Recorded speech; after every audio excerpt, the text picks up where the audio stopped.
So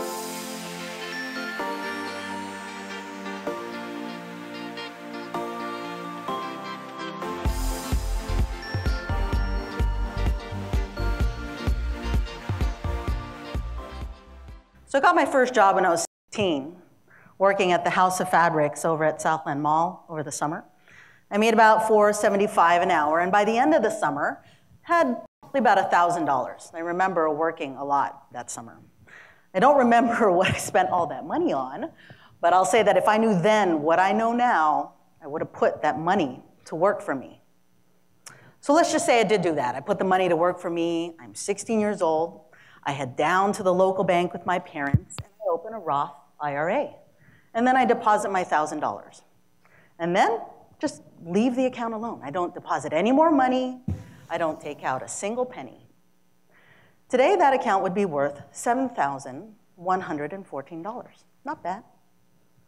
Now, this is not my reality. However, I don't have $7,000 sitting in an account somewhere. Like most 16-year-olds, I probably spent that money on food or shopping, just hanging out with my friends. And over the years, those same money behaviors, they persisted. By the time I graduated high school, went off to college, entered the workforce, I had established money habits that had me spending any money I made, or worse, charging it on a credit card if I didn't have the money. And unfortunately, these are the same money behaviors I'm seeing in our young adults today. Today, 78% of young adults are either managing their finances and just completely failing, or they're just not bothering to manage their finances at all. So I have a couple of nieces. They're in their mid-20s, a few years into their career, and I reached out and asked them, why do you think this is the case? And as I think back to our conversation, the underlying theme and what I believe to be the root of the issue is just a severe and critical lack of knowledge around basic financial concepts. And it's this lack of financial literacy that I believe will ultimately imprison them to their debt burdens well into their adult lives, potentially impact any opportunity they would have to build the wealth that they're going to need to sustain them through retirement. So what do? How do we change this course for the next generation? I think we can all agree, building a money mindset based on understanding core principles like earnings and savings, spending and borrowing could empower our youth, potentially lead to greater opportunity, financial stability, and financial independence. But when's the right time to introduce and teach these core concepts? As I think about this question, I remembered reading about Jean Piaget and his theory on cognitive development. Now, he's a developmental scientist from the 1800s, but he's essentially the first to identify that kids think differently than adults, and that the process in which kids acquire information and then understand that information, that process grows and develops over a series of stages. So from the time a child is born till about 2 years old, they're interpreting a lot of what's around them based on what they see, touch, hear, and taste. So they're interacting with the world primarily through their senses. Now, between the ages of 2 and 7, they're starting to attach words to objects. And at this point, their egos also kicking in. They have a tough time seeing other points of views except for their own. I'm sure some parents in the room can relate to that. And kids, for these kids, it's all about me. They're starting to think, but in very literal and concrete terms. Now, I have a daughter. She's 4 years old. Her name is Layla. She's right in the middle of this stage, and in our house, it's definitely all about her. We're starting to introduce her to money. She has her own piggy bank, and she knows what a quarter is. She knows what a dollar is, and part of her routine every morning is she'll get up, she'll walk over to one of my mother's houseplants, which happens to be called a money tree, and she'll pick up this quarter that has miraculously appeared right at the top of the soil of this plant. And so my daughter, 4 years old, literally thinks money grows on trees. And so my husband and I, very well aware of the first money lesson we'll have to address with Layla. Now, by the time kids are 7 years old, their thoughts are a lot more organized. They're starting to develop their own sense of logic. They can't quite apply it to anything hypothetical because they're still thinking in very concrete terms. It isn't until about the age of 12 that they have an increase in logic. They could start apply it to those hypothetical and abstract scenarios. At 12 years old, these kids, they are listening, they're observing everything and everyone around them, parents, teachers, friends, everything on social media. And they're developing their own thoughts and their own feelings about all of it. And it's shaping the decisions they're making. More importantly, it's shaping the process they go through when they make decisions. And it's shaping how they're choosing to interact with the world. So they're not just passively receiving information anymore. They are actively participating, and they're activating on all that knowledge that they're getting based on their own logic and their own reason. So if we go back to my earlier question, when's the right time to introduce and teach financial concepts? It's during this stage that I would propose teaching financial education would have the most impact to shaping the money minds of our youth.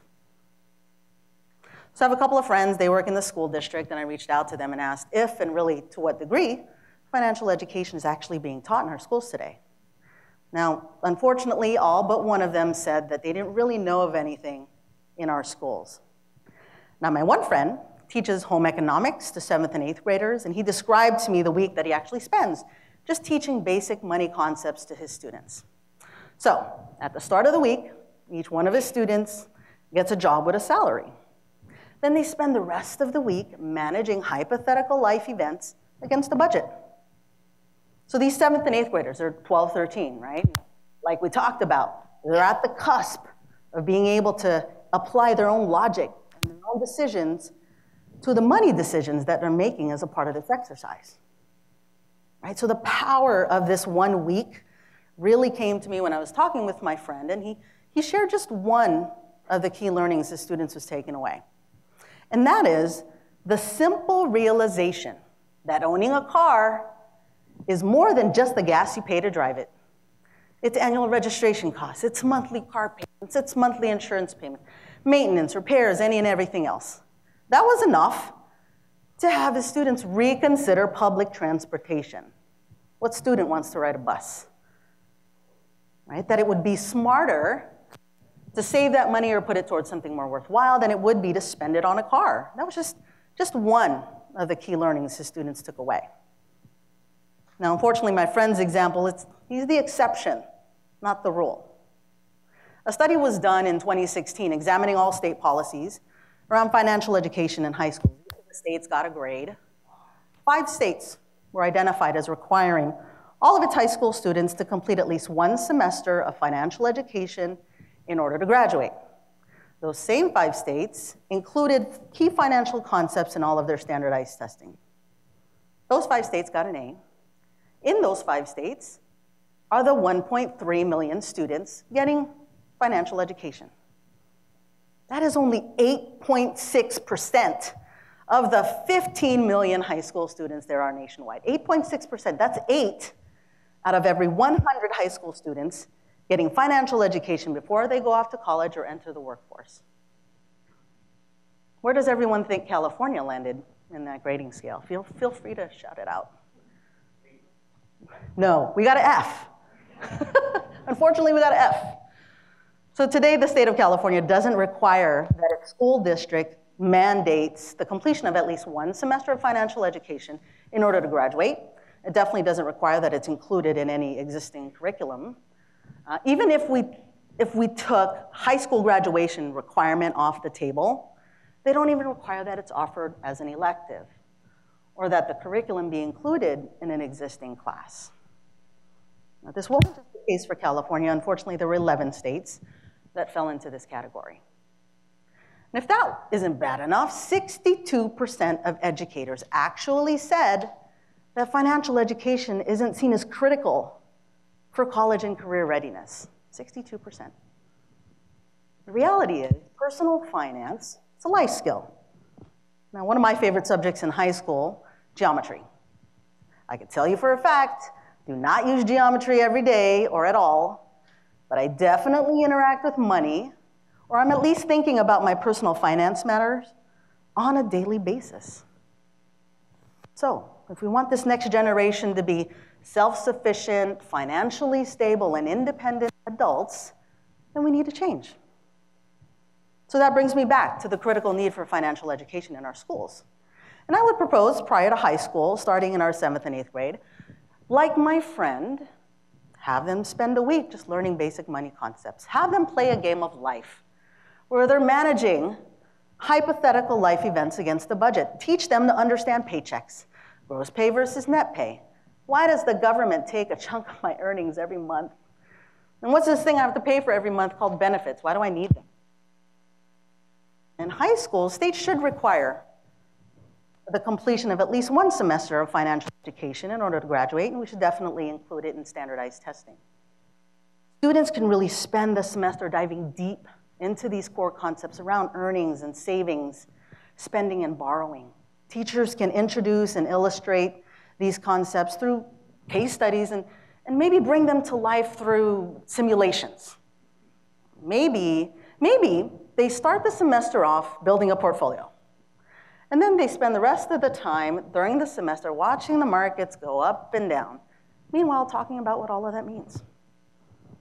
And by the time these students graduate, whether they go off to college or enter the workforce, they will have acquired just basic financial knowledge enough to help them start to build those sound money habits and behaviors. Now, I'd be remiss if I didn't say that key to the success of all of this are parents and teachers. As a community, we need to support and empower our teachers to bring the curriculum to our schools and then to bring it to life with our students. And as parents, we should educate ourselves around what's actually being taught in our schools. I would encourage each of you to go to your schools and ask, what is our school doing to educate students on basic money principles? Ask that question. That's your takeaway for today. And then follow it up with, what can I do to bring financial education to our school? Right? Whatever the answer is, you should pursue it. Teaching financial education at an age where we have the potential for the most impact in shaping these young money minds, it will empower our youth to build those sound money habits and those sound money behaviors. And in the long run, we will have provided the foundation for them to achieve the financial stability that they will need in order to manage all those twists and turns life is going to throw their way. And in the end, they can pass those habits down to their kids' kids, from generation to generation, until it's woven into the very fabric of our families and our community. Thank you.